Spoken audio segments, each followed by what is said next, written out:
Hello, नमस्कार, जोहार। एक बार फिर से आप सभी छात्रों का स्वागत करता हूं जीएस फाउंडेशन के इस ऑनलाइन प्लेटफॉर्म पे। आज का सेशन झारखंड सामान्य ज्ञान का है, जो जेपीएससी और झारखंड के सभी प्रतियोगी परीक्षाओं के लिए काफ़ी महत्वपूर्ण रहेगा।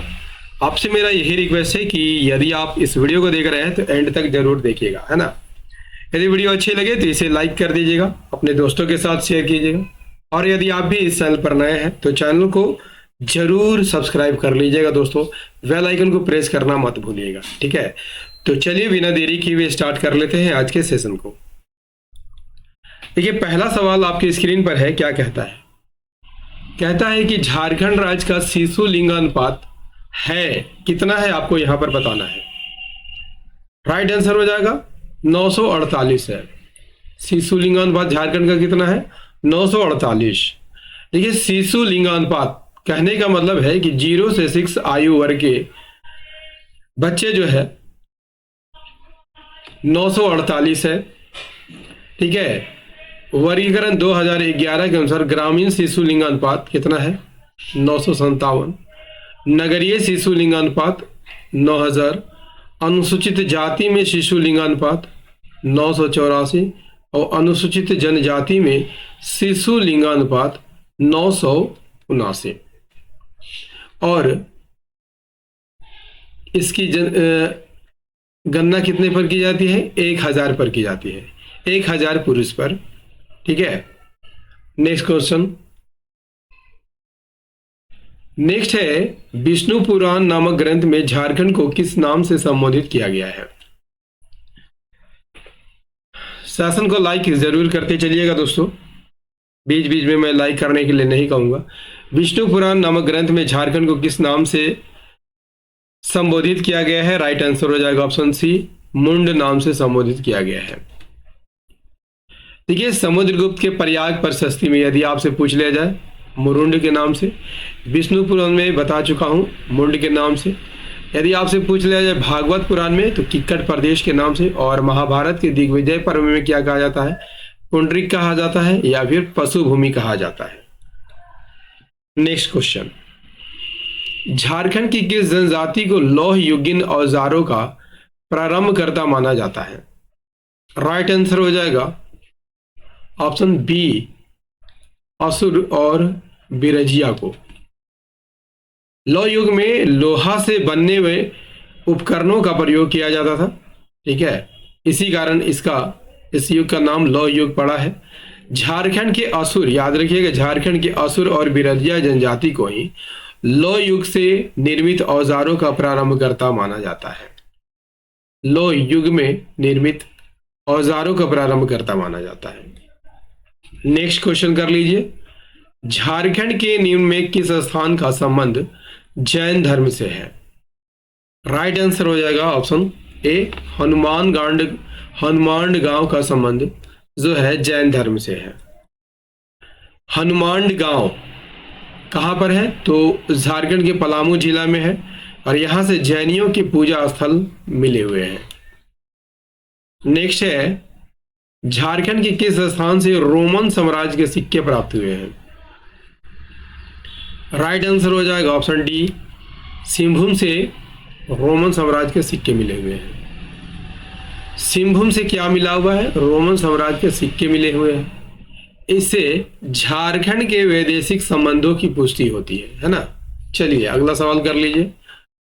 नेक्स्ट है, हापा मुनि गांव में स्थित महामाया मंदिर का निर्माण कराया गया था। कब कराया गया था? आंसर कीजिए। राइट आंसर हो जाएगा ऑप्शन सी, 908 ईस्वी में कराया गया था। आइए डिटेल में देखते हैं। देखिए, महामाया मंदिर कहां पर स्थित है? किस जिले में स्थित है? गुमला जिले में स्थित है। किस गांव में है? तो हापा मुनि गांव में है। महामाया मंदिर का संबंध जो है पूर्व मध्यकाल से है, ठीक है। निर्माण किसने कराया था? गजघंट राय ने कराया था 908 ईस्वी में। यहीं पर सियानाथ देव के द्वारा, याद रखिएगा, सियानाथ देव के द्वारा विष्णु की प्रतिमा स्थापित की गई थी, है ना। इस मंदिर का प्रथम पुरोहित कौन था? द्विज हरिनाथ नामक मराठा ब्राह्मण था, ठीक है। और यह गजघंट राय का धार्मिक गुरु था, क्लियर हो गया। चलिए अगले सवाल की ओर। नागवंशी राज्य की स्थापना किसने की थी? Answer is the option C, Phani Mukut Rai ने की थी।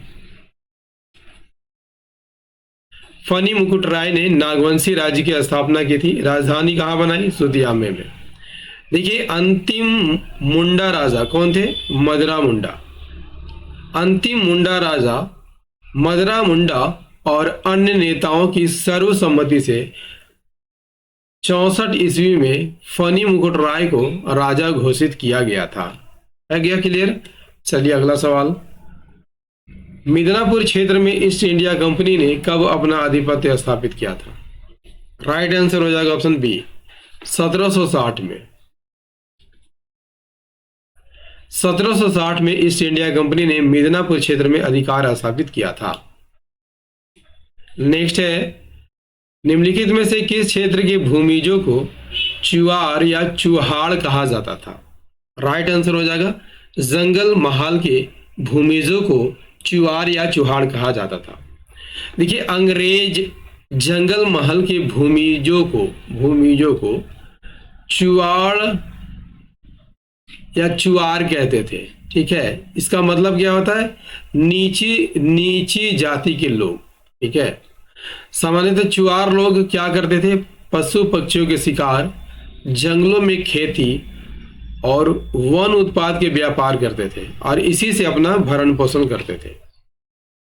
इसके अलावा और क्या करते थे? इसके अलावा ये लोग स्थानीय जमींदारों के यहाँ सिपाही यानी पाइक के रूप में कार्य करते थे। ठीक है, अगला सवाल कर लीजिए। रोहिणी में अंग्रेज अधिकारियों पर हमला करने वाले व्यक्तियों की पहचान किसने की थी? इसका राइट आंसर हो जाएगा ऑप्शन सी, इमाम खान ने की थी। Option C is the right answer. किसने की थी? इमाम खान ने की थी। अगला सवाल क्या है? काफी इंपॉर्टेंट सवाल है, स्टार मार्क कर लीजिएगा। कांग्रेस का एकमात्र अधिवेशन झारखंड के किस स्थान पर आयोजित किया गया था? राइट आंसर हो जाएगा रामगढ़। आइए इसे डिटेल में देखते हैं। ये भारतीय राष्ट्रीय कांग्रेस का 53वां अधिवेशन का आयोजन कहाँ किया गया था? झारखंड के रामगढ़ में किया गया था। कब किया गया था? 19 से 20 मार्च 1940 तक। और यह झारखंड में कांग्रेस का पहला और एकमात्र अधिवेशन था, याद रख लीजिएगा। इस अधिवेशन की अध्यक्षता किसने की थी? मौलाना अबुल कलाम आजाद ने की थी। नेक्स्ट है, झारखंड में प्रथम ईसाई मिशन कब पहुंचा था? राइट आंसर हो जाएगा 2 नवंबर 1845 को।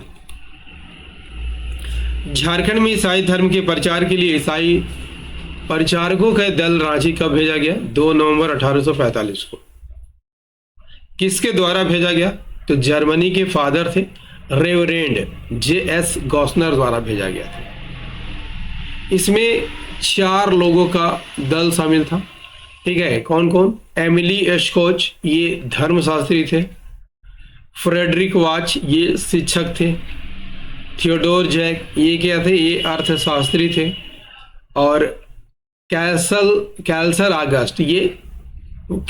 आगस्ट ब्रंट, ये क्या थे? तो ये शिक्षक थे। अगला सवाल कर लीजिए। इनमें से किस संगठन का नाम परिवर्तित करके छोटा नागपुर उन्नति समाज रखा गया था? राइट आंसर हो जाएगा option B, Christian student organization का नाम बदल करके छोटा नागपुर उन्नति समाज रखा गया था। देखिए छोटा नागपुर उन्नति समाज की स्थापना कब की गई थी? 1915 में। ठीक है, किसके कहने पर इसकी स्थापना की गई थी? एंग्लिकन मिशन के बिशप कनेडी की सलाह पर इसकी स्थापना की गई थी। किसका नाम बदल करके की गई थी? क्रिश्चियन स्टूडेंट ऑर्गेनाइजेशन का नाम बदल करके की गई थी। छोटा नागपुर उन्नति समाज की स्थापना जुएल लकड़ा, पोल दयाल, बंदी राम उरांव और ठेबले उरांव के नेतृत्व में की गई थी, है ना। चलिए अगला सवाल है, लगभग किस कालखंड में झारखंड में असुरों का आगमन हुआ था? राइट आंसर हो जाएगा ऑप्शन ए, 6000 से 4000 ईसा पूर्व में। असुरों का आगमन 6000 से 4000 ईसा पूर्व के बीच हुआ था। नेक्स्ट है, नागवंशी राजाओं द्वारा मुगल शासकों को दिए जाने वाले कर यानी नजराना को क्या कहा जाता था? राइट आंसर हो जाएगा ऑप्शन ए, मालगुजारी कहा जाता था। क्या कहा जाता था? मालगुजारी। देखिए, लंबे समय अंतराल के बाद, ठीक है, मुगलों का आक्रमण हुआ। इसके कारण नागवंशी शासन व्यवस्था में परिवर्तन भी हुआ। क्लियर।